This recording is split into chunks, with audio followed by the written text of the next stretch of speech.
ఇలాంటి ఒక వ్యాధి మనకి ఉంది అని తెలుసుకున్న తర్వాత వాళ్ళకి ఎలాంటి అవేర్‌నెస్ ఇస్తారు మీరు? ఒక పేషెంట్ మీ దగ్గరికొస్తే? సో బర్న్‌ఔట్ ఉంది అనేది మనకి రకరకాలుగా గనక అంటే రెడ్ ఫ్లాగ్స్ అంటాం. ఈ సైన్స్ అండ్ సింప్టమ్స్ కనిపించినప్పుడు we tell them to go slow. Go అంటే స్లో డౌన్ ఇన్ దేర్ అది లైఫ్ కానీ, కెరియర్ కానీ ఏదైనా take some time off for yourself. అంటే అది మెడిటేషన్ అవ్వచ్చు, వెకేషన్ తీసుకోవటం అవ్వచ్చు. దెన్ ఎందుకంటే ఈ మల్టీ టాస్కింగ్ లేదంటే వర్కహాలిక్ అవ్వటం అనేది మంచిదే, కానీ for a short period. But people should take breaks, periodic breaks. నిద్ర మినిమం 6:30-7 గంటలు నిద్ర అందేలాగా చూసుకోవాలి బాడీకి. హెల్తీ లైఫ్ స్టైల్ చేస్తారు. It is very important. Smoking, ఆల్కహాల్ని దూరంగా ఉంచాల్సిందే. స్మోక్ చేసేటైతే absolutely no nicotine in any form, not just smoking. కొంతమంది టొబాకో చూ చేస్తూ ఉంటారు, బట్ అది కూడా కంప్లీట్గా ఆపాలి. ఎందుకంటే ఇన్ఫ్యాక్ట్ హార్ట్ రేట్ పెరుగుతూ ఉంటుంది, సింపాథిక్ డ్రైవ్ పెరుగుతుంది if you smoke and if you use nicotine. కాబట్టి it's really important that you avoid smoking and alcohol, increase or improve your sleep hygiene and health. దాన్ని మెడిటేషన్ చేయటం చాలా important. In fact మన ప్రాణాయామం ఎంత పురాతనమైనది, ప్రాచీనమైన చాలా ఇంపార్టెంట్ మెడిటేషన్ టెక్నిక్ అది. అది పాశ్చాత్య దేశం వాళ్ళు, వెస్టర్నర్స్ దానికి ఒక నెంబర్ పెట్టేశారు. 4-7-8 బ్రీదింగ్ టెక్నిక్ అని ఒక నెంబర్ పెట్టారు. అంటే 4 సెకండ్లు లెక్క పెడుతూ మనం గాలి పీల్చుకొని 7 సెకండ్లు హోల్డ్ చేసి 8 సెకండ్లు స్లోగా నోటుతో బయటికి ఊదటం అనేది 4-7-8 బ్రీదింగ్ టెక్నిక్. ఇది రోజుకు ఒక 30-40 టైమ్స్ చేశారనుకోండి, మీ హార్ట్ రేట్ నార్మల్గా ఆటోమేటిక్గా ఒక 10 వరకు తగ్గుతుంది.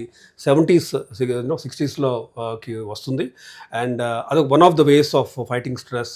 దెన్ మీరు ఎక్కడున్నా సరే, ఇప్పుడు సెడెంటరీ లైఫ్, మీరు ఒక హాఫ్ అన్ అవర్ పొద్దున ఎక్సర్సైజ్ చేశారు, తర్వాత 9 to 5 జాబ్ చేశారనుకోండి. 9 to 5 జాబ్స్ అంటే most of 9 to 5 jobs are sitting jobs, అంటే కూర్చొని ఉండటమే, సెడెంటరీ కైండ్ ఆఫ్ లైఫ్ స్టైలే ఉంటుంది.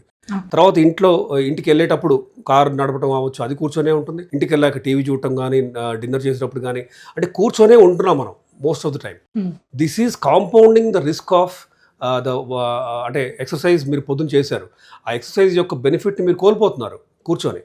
So in fact sitting is the new smoking అంటున్నారు. అంటే జస్ట్ కూర్చొని ఉండడం ద్వారా మీ రిస్క్, హార్ట్ అటాక్ రిస్క్ అవ్వచ్చు, మీ రక్తనాళాలలో కొలెస్ట్రాల్, కాల్షియం వెళ్ళి కూర్చోవటం రిస్క్ అవ్వచ్చు, పెరాలసిస్ రిస్క్ కానీ, ఇవన్నీ క్రానిక్ డిసీజ్ రిస్క్ని మీరు పెంచుకుంటున్నారు by having this sedentary life style. So work ప్లేస్లో కూడా కుదిరితే ఒక 3 గంటలు నిల్చోండి అని ఒక రికమెండేషన్.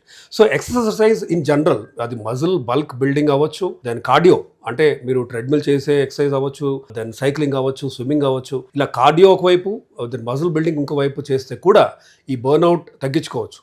ఎందుకంటే మీరు హార్ట్ రేట్ని నార్మల్గా, మజిల్ బల్క్ పెరుగుతున్న కొద్దీ పారాసింపథటిక్ డ్రైవ్ పెరుగుతుంది కాబట్టి హార్ట్ రేట్ని నియంత్రించుకోవచ్చు. దెన్ కార్డియో రెస్పిరేటరీ రిజర్వ్ అంటాం. అంటే మనం ఈ డీప్ బ్రీదింగ్ టెక్నిక్స్ అవ్వచ్చు, దెన్ కార్డియో చేసే ఎక్సర్సైజ్ వల్ల కూడా మనకి హార్ట్కి, లంగ్స్కి ఉన్న రిజర్వ్ని పెంచుకుంటాం మనం.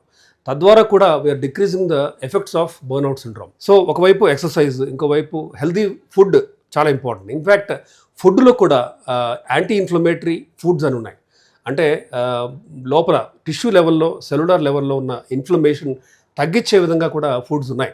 అంటే అన్ప్రాసెస్డ్ ఫుడ్స్ అవ్వచ్చు, then fruits and vegetables, antioxidant rich fruits, ఇవన్నీ తీసుకుంటే కూడా ఖచ్చితంగా స్ట్రెస్ లెవెల్స్ తగ్గించుకోవచ్చు. ఒక 4-5 different types of fruits or vegetables per day తీసుకుంటే మీ స్ట్రెస్ లెవెల్స్ తగ్గుతాయి.